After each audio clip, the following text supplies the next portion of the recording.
il y a 5 milliards de dollars qui ont été évalués comme étant nécessaires à l'acquisition des vaccins.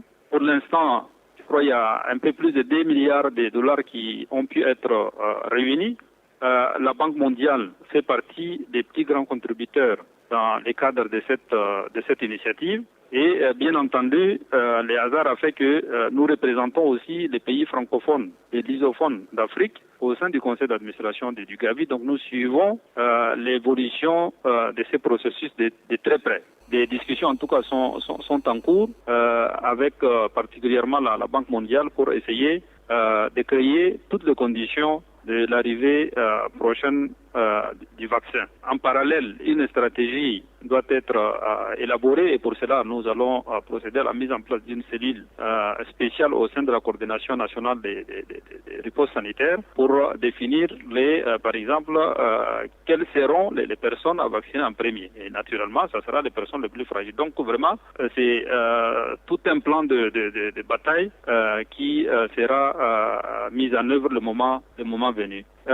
L'incivisme qui est décrié par tous les intervenants, nous le constatons également, nous les regrettons, mais le comité de gestion de crise, à travers les sous-comités sensibilisation, présidés par le ministre en charge de la communication, secondé par le ministre de l'administration territoire, donc ces sous-comités n'ont jamais baissé les bras dans la sensibilisation. Beaucoup, quand vous voyez les commentaires, beaucoup ne croient pas aux chiffres qui sont communiqués par la coordination quotidiennement. Mais il faut continuer à se battre contre cette incrédulité.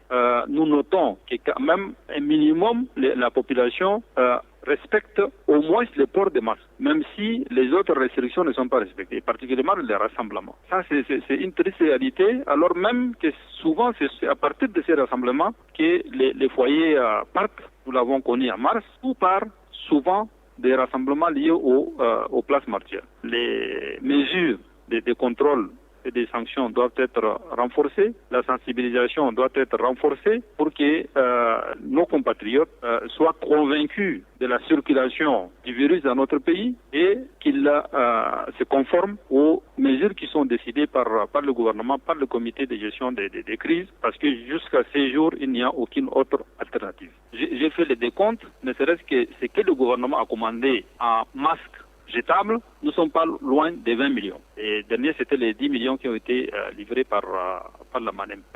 Vous imaginez le nombre de masques qui sont en circulation dans notre pays. Donc nous continuons toujours à renforcer notre stock, mais le problème, c'est pas seulement la disponibilité, le problème aussi, c'est la conviction de nos compatriotes et puis leur volonté à se protéger et à protéger les autres. Le nombre de dépistages que vous voyez quotidiennement dans les communiqués, en grande partie, ça vient des gens qui partent soit en voyage, soit qui reviennent de voyage. Ensuite, vous avez ceux qui présentent des symptômes, qui se présentent d'eux-mêmes, ou bien nos équipes sont informées, donc on les dépiste et il est arrivé qu'on trouve des cas positifs. Ensuite, vous avez le traçage maintenant. Et c'est ça qui augmente un peu le nombre d'échantillons que vous voyez dans les communiqués. Quand un cas est détecté positif, donc on déclenche tout de suite les mécanismes de suivi de ces contacts. Donc tous ces contacts sont identifiés et prélevés.